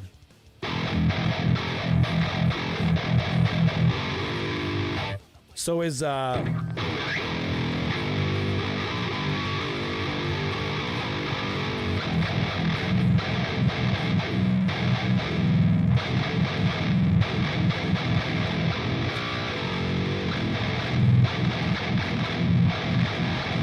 if you're curious as to what we're using, it's very simple. The signal chain is very easy. It's just using the instigator here as you see it. It's using the Nightmare 8 file from the Vic audio pack. And then I have my own IR, which is the EGA 414 Hyperreal mix from Dr. Bonkers Sound Lab. My favorite IR ever made. And right now, I'm not saying there's anything wrong with Vic's IRs at all. In this case, I just want to make sure that there's a constant, something that I'm very comfortable with, so I can just hear what the pedals and the amps are giving me at this point. IRs are, I think, very subjective as well. I think that everyone has the freedom to put, and everybody should put, even when you get a brand new amp sim, I think some people should take their favorite IR, have a favorite, find a favorite, or make a favorite with something like Libra even, or something else that makes, you can make IR blends. Something that is your favorite, something that you know the sound of like the back of your hand. Any new plugin you get, I would throw that IR in there just so you can hear what the actual amp is giving you and the pedals are giving you. You know, like, oh, I'm familiar with the cabinet, so I just kind of want to hear the amps. And then you know, if there's something you don't like, maybe it's the cabs. So, and the thing is, not every developer puts the kind of time and effort and budget towards shooting IRs the same way that IR developers actually shoot full packs, right? So Dr. Bonkers is, in my opinion, one of the most talented individuals to ever do the whole impulse response thing. So I always trust his files first above everything else. But again, it doesn't really matter. Just find a favorite. I don't care who made the favorite. Maybe you made it yourself. Either way, have a favorite file and then throw it at everything new that you get, especially when you get new pickups and stuff. Always have as many constants and familiarities in the tone as possible in the chain, so that you can hear, for example, when it's a set of pickups that you just bought, make sure the rest of the chain is exactly something you're very familiar with. Don't test a new set of pickups with a brand new amp sim, because you're not really going to be sure what's giving you what, and maybe what you don't like, or how to dial things in. So I would always just try to kind of make sure that everything else in the chain is as consistent and constant as you can get it, and that one thing in the chain that you happen to be testing will then kind of grab out at you as, oh, hi, I'm doing this. As you can hear me, I'm the not consistent part. I'm the variable. Do I have that Dr. Mike metal pack? I do. More like baritone CUDA, am I right? But very nice. 11 people in the house. It's a Friday. We're having a good day. I'm going to get off here in just about 15 minutes, and hopefully after that, I'm gonna be playing myself some wrestling games tonight. I can't wait to get at it. I'm very excited to get at this video game.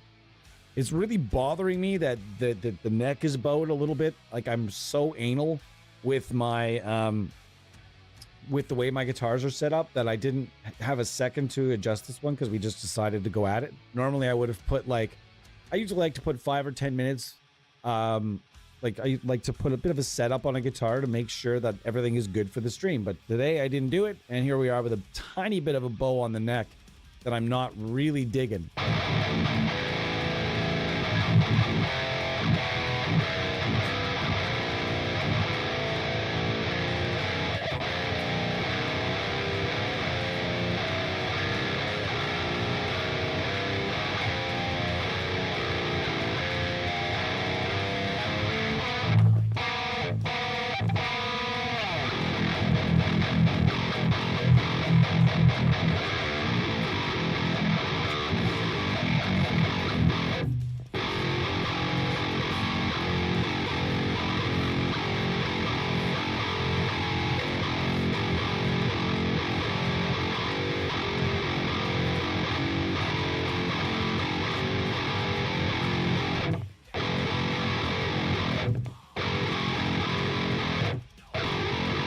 And if I want to brighten it up even more, I can do that.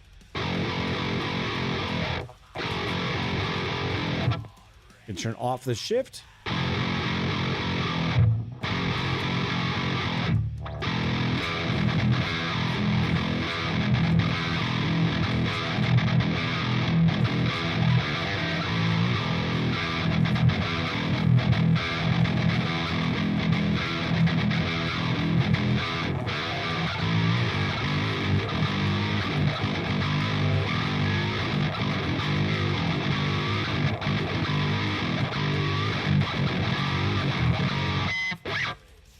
I'm not that great at playing that song, but man, gent picking is hard.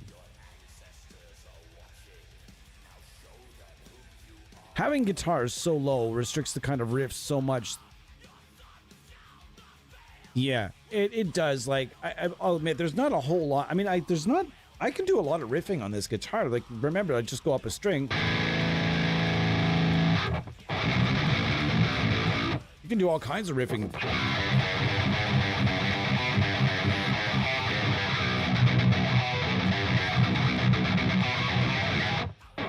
But I can't do that really down here. Well, we can try though. Nah, it's just this is fucking garbly marbles. But the thing is about these low strings, the guitar players that are playing these genres aren't really getting too crazy with the left hand as much as they're getting insane with the right hand. One thing I've learned about Gent, as mentioned several times, is that the picking is not a joke. I can't even really do power chords, as just mentioned, on these two strings because it just sounds so strange. So basically this guitar, the low string is very much just like I said, it's like a droney type of thing. I'm going to use it as for mostly root notes and things of that sort, but there's still plenty of riffing that can be done on this guitar, especially if this guitar was a bit more of a higher price baritone with maybe a bit more of a straighter neck. This one kind of tends to, this one's running away a little bit. It's like a bass neck where that actually, it's just not really meant, this plus the 6 wound strings, it's not meant, this is not meant to be a shredder, but there's still plenty of riffage that can be done on it. But I see what you mean by like the low strings. There's not much you can do on the low string as far as like tech with the left hand goes, because it really just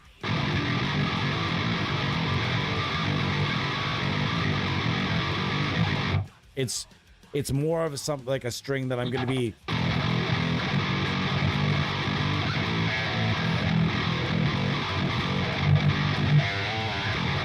use it for root notes and just for fun.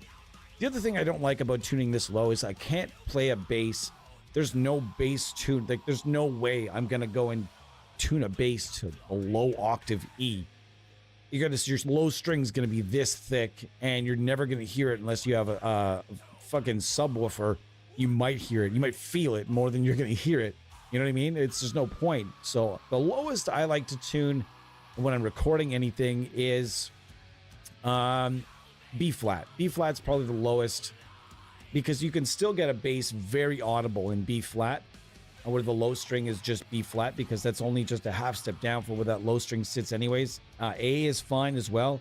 I find that I can get a bass to show up in A, but any lower than A and I start that bass starts to really get a little bit less present, and it's definitely holding down. If you can't hear it, it's not going to hold down that low octave. I'm also not what you'd call I'm not a producer and you know, a famous producer. I'm by all means, I'm pretty bare bones when it comes to recording my own stuff.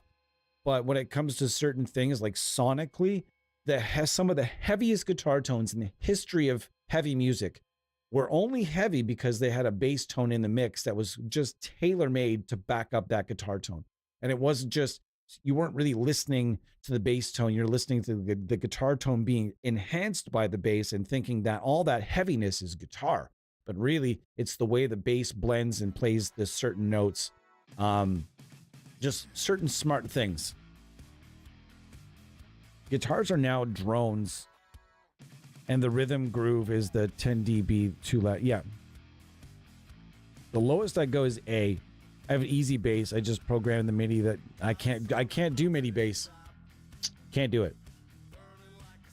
I can't do MIDI bass and then use MIDI drums because it's just robot MIDI. It's like it's a very robotic and very non-human rhythm section.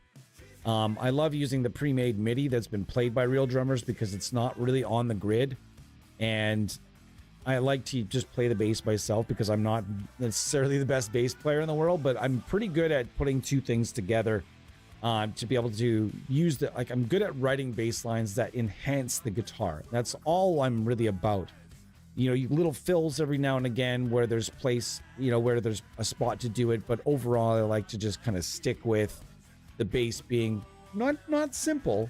You know, a bass line needs to be catchy as well. But, you know, even in metal, being able to hear a good catchy bass line in metal can really enhance a song. The bass is just the glue that helps locks the guitar with the drums. Absolutely correct. and that's necessary. And I find with there are a lot of gent mixes and even thall mixes that there's just it's missing that. There's you know, a producer or an engineer that's trying to do like really and very intelligent things to kind of bridge that gap, maybe sonically on the album. Amazing. Sure, it still sounds super heavy, but what I'm finding is that without a bass to back up your guitar, even in sometimes in gent, when they play down here, like they play the, their bass players probably playing the same exact note, the same sonically, not an octave down, not an octave up, but the same note, not just the same note, but the same, like the same octave and everything. And that's still going to sonically reinforce the low end of that note to a point, but it's not the low octave that you really, in my opinion, need. You listen to a lot of 80s thrash, 90s thrash, and such, like, and those bands weren't tuned that low, but that bass is doing the work at really enhancing the guitar, making that whole unit sound really heavy. It's not just about one person, you know, it's about a unit. And I think that's maybe being lost when it comes to tuning that low. You listen to Korn and what Korn does with their bass, and while I don't really care for Fieldy's tone necessarily, it's so low. They're low, and they were using that kind of sub-bass, percussive sub-bass sound, and it sounds great with what they're doing. So as long as you can get a bass to enhance the guitar and the low end of the guitar, I'm down to tune that low. I don't, even if you can prove to me that it's possible in something like F sharp, maybe we could still get to that. The moment we as a race went below A, we angered God, and we will pay for it. I mean, like I said, man, this is pretty heavy and it's fun. Like, Mark, I strongly advise that you check these out. These are not expensive guitars, and they're fun. I'm not going to say it was fun to mod, though, actually, because under here, this is so crammed. Every single millimeter of space under this pickguard is taken up, and there's one battery, not two batteries. I wanted to go 18 volts, but there's no space for that to happen unless I wanted to take space out of the guitar somewhere. I will say that, Mark, get one of these because it's super fun to play. It just is. It's just fun, especially in clean tones with like lots of big space effects on it. They sound awesome. Super fun.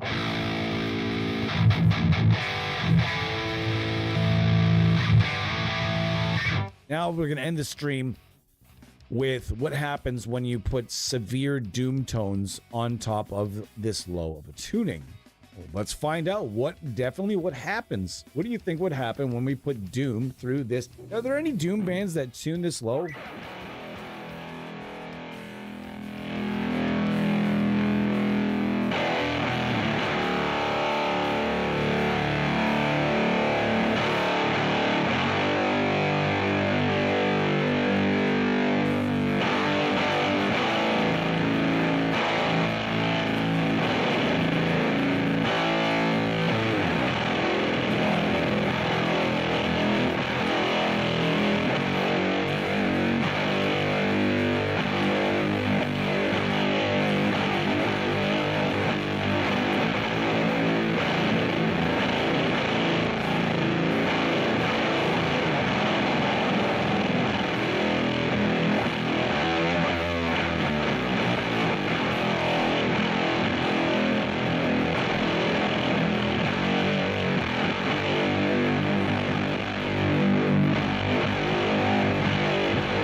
Wow.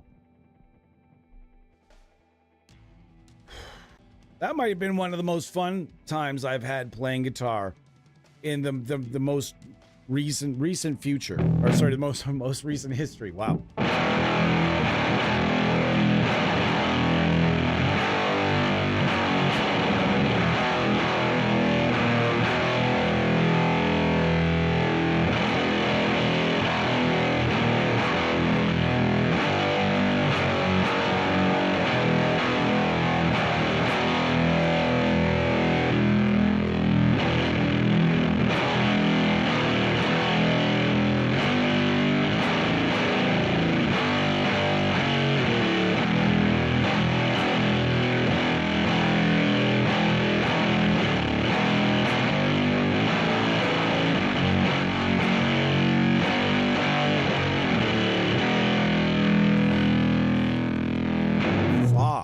Fuck me. Holy shit. Holy fuck, that sounded fun. This is a JA baritone I'm running through. This is all free, by the way. Everything that you're hearing right now is free. You can go into our NAMM Universal Toolkit. You simply select the correct Doom Tomb file that is from the Scullage folder in the pedals. So you just hit. All right, so if you go into the Namu, Pedals, Scullage, the Doom Tomb, and then you just jump into the file that I happen to be using here. Find your own file that you really like. That he's doing some work to this thing, and there may be something coming up with the Doom Tomb in the past, as we've been told by multiple people that it's simply too valuable to simply just be a capture pack. So you may see something else coming at you. This is also the just the 1 Plexi 67 low G8 file from the Emil Robe pack, and then a 412 Sun impulse response from Dr. Bonker's Sound Labs, which in this case is free, but not outside of this plugin. It's free that you can use it in here. Everything else in the entire toolkit you can use with any other NAMM loader, or you can use it in any other impulse response loader that you like. However, except for the Dr. Bonker stuff, has been encrypted into the plugin itself. It was just a part of being able to use the files, and we didn't disagree with it by any means. These files sound awesome. If you haven't checked them out, if you haven't checked out NAMM Universal, if you haven't checked out what's in the toolkit, there's simply no way that it's not enough for you. There's so much in the toolkit that I think that everyone is going to really enjoy. If you've never used NAMM, it's just so easy. And if anything in our toolkit, maybe you've gone through the toolkit, maybe you've used lots of it. So simply hit this button. It's going to bring up Tone 3000. You know what? It's been a while. It's been a while. Let's do it. Hit that button and it brings up Tone 3000. Good times. So yeah, it brings up this, and then you just go up to this guy right here and type in whatever the hell you want, and it'll bring captures right to your fingertips for nothing. In fact, almost all of the captures in our toolkit are available right here. We've given you all kinds of a good head start on where you can find some of the best creators, and yeah. Also, the second, I can say that the V2 toolkit, not only is the plugin of V2 version that's coming out going to cripple this version, and it will be free, but there's also going to be upgrades that you'll be able to purchase. However, we're going to be giving you a monstrous version completely free. There will be just fun little things you'll be able to buy should you wish to maybe add a little bit more to your NAMM Universal experience. Like cabs and some other things that are going to be available. This is going to take you for a bit of a spin, folks. This is really going to be quite interesting what you guys are going to think about this. But the toolkit as well is also getting a significant upgrade from the V1 toolkit. We are adding Tudor, who is one of the best capture creators on Earth, also a new member of the team here. Kick ass. We're adding more from some of the creators that we have in the V1. More from our own team, as well as other popular creators, and some paid companies are going to be putting in sampler packs for their work as well. So this new toolkit is also going to be huge, and there's going to be presets available, as our presets sharing method is sort of broken. So you can create your own presets based on what's in here, but I simply cannot. We realized there was a bit of a problem with sharing presets, and we have yet to figure that out. So that'll be something we figure out for V2. V2 is also going to take you into a bit more of what I'm going to call a familiar layout. That's all I'm going to share with you. What does that mean? I cannot tell you. It's just that what I'm going to say is that this can be a little bit, I don't know, some people looked at this and they're just like, what's the instigator? What's the aggravator? I don't understand. Or some people were like, oh, well, this is cool, but it doesn't have like this one feature that I really wanted. So obviously it sucks because it wasn't catered to my own personal needs. So there's definitely some comments about people saying that, you know, it really needs this, it really needs that. And there's this also feedback button down right here. You don't necessarily have to crank away on an online forum or on Facebook. You can just hit this button and it goes right to the developer, directly to the developer's email account, and he will see your suggestion for the particular plugin that you happen to be using at the time. And that is way more effective than ranting away online about why a plugin doesn't have the feature that you want. In this case, you can reach right to the developer, not some fucking, this isn't going to bring you to some, a black hole email account where you send it and it just nobody ever reads it. Oftentimes that has happened. We've all sent emails to addresses like that. This is not one of those. The developer will get it. And if it's a good enough suggestion, he might, and there are many suggestions from users that we're putting into V2. So if you have a suggestion for V2, hit the feedback button, tell the developer about it, and maybe using a positive attitude and a positive, positive and the right, a positive outlook and the right chain of doing things, you might actually get something done, as opposed to complaining about it online and getting nothing to happen except for maybe just making the developer a bit more grouchy.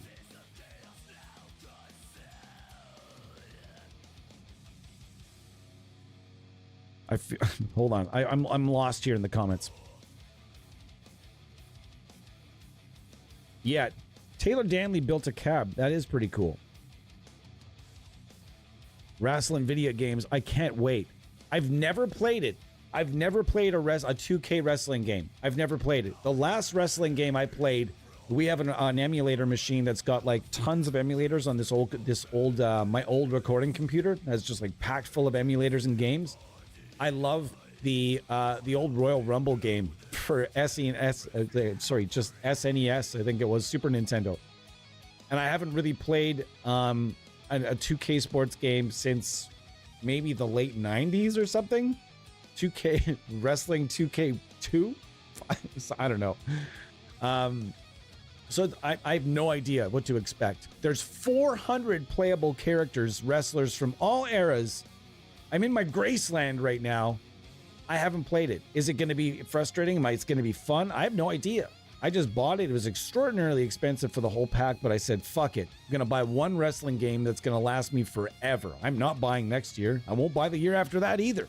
This one's going to last. At least till we get a new system down the road.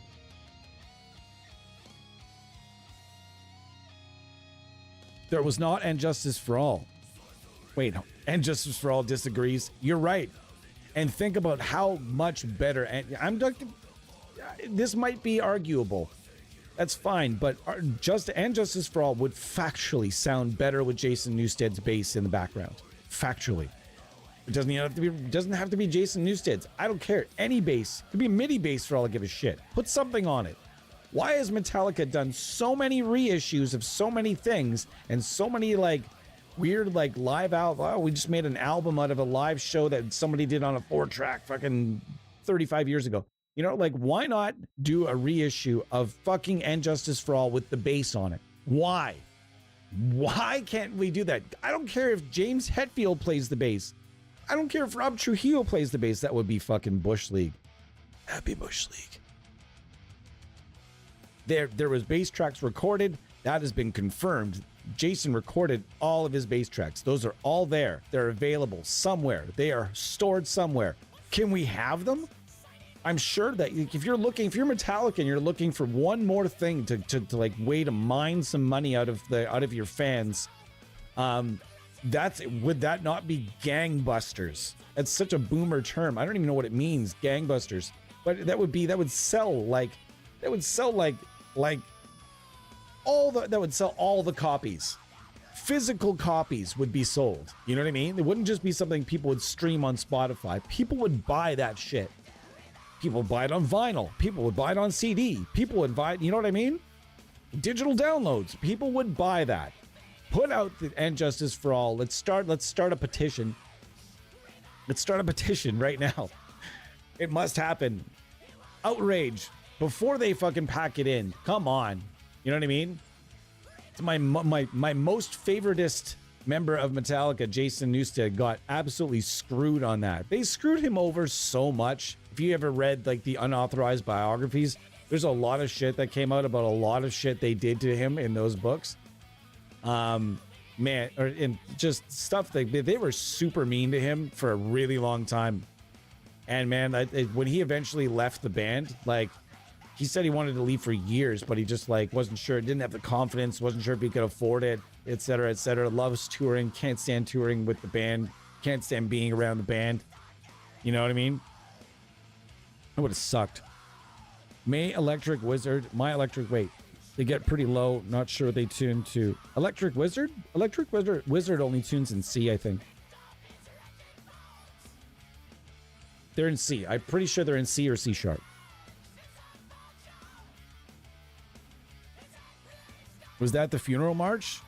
Is that the bum bum bum bum bum bum bum bum bum bum bum? Yeah, that's what that was. I just pulled it out of my butthole. Tudor and Slammin are the two goats, and we're trying to get Slammin' Mofo. Tudor is trying to recruit Slammin' Mofo for the toolkit. We have Matt Fig that is throwing in. We may have Strange Angles throwing in. We're not sure on that one yet. We'll see what happens, if they want that or not. Oracle Sound, I'm hoping Jay will throw something in. You know what? I'm almost gonna guarantee that Jay will do it. Vic Audio, I'm pretty sure Vic will throw something in because Vic has been asking me about V2 for a long ass time. I'm pretty sure Vic will throw something in into the toolkit, something unique. So guys, this plugin we're hoping will break the internet for at least a day or two. This version still gets downloaded a ton from Wavemind. So cheers to you folks for making NAMM Universal one of the NAMM community's favorite NAMM loaders. I'm not saying it's the favorite, although people have told me that it is, but that doesn't matter. It's very subjective. You can use the original NAMM player. You can use a number. There's 5 or 6 really good options for NAMM players out there right now. There's also somebody that went and just sort of made a carbon copy of what looks like a carbon copy of NAMM Universal, but it looks like it was done in like the UI was done in like MS. Is it MS Paint? Microsoft. It looked like it was done in just like someone did it on their phone or something. The UI is so bad. It looks terrible. It looks like a UI from like the very first alpha plugin that was ever invented. It's terrible, but it might sound good, so it doesn't really matter what it looks like. It doesn't matter. You find a NAMM player that works for you and use it. The preset system will be similar to the DD Suite's newer preset menu, I believe. Sweet. But the thing is, though, Bo, it becomes about, if you make presets with NAMM captures, you have to keep those. Everything you made the preset with has to stay in the folder that it was in when you made the preset. If you fuck with your folders at all, it's simply not going to work. You know what I mean? Not just a preset that you made that has to stay in a folder, but like this has like everything that you use, like the IR and both captures you use have to stay exactly where they are when you made that preset. Otherwise it's not gonna load, right? It'll just load it. I'm actually not sure what it'll do. Error.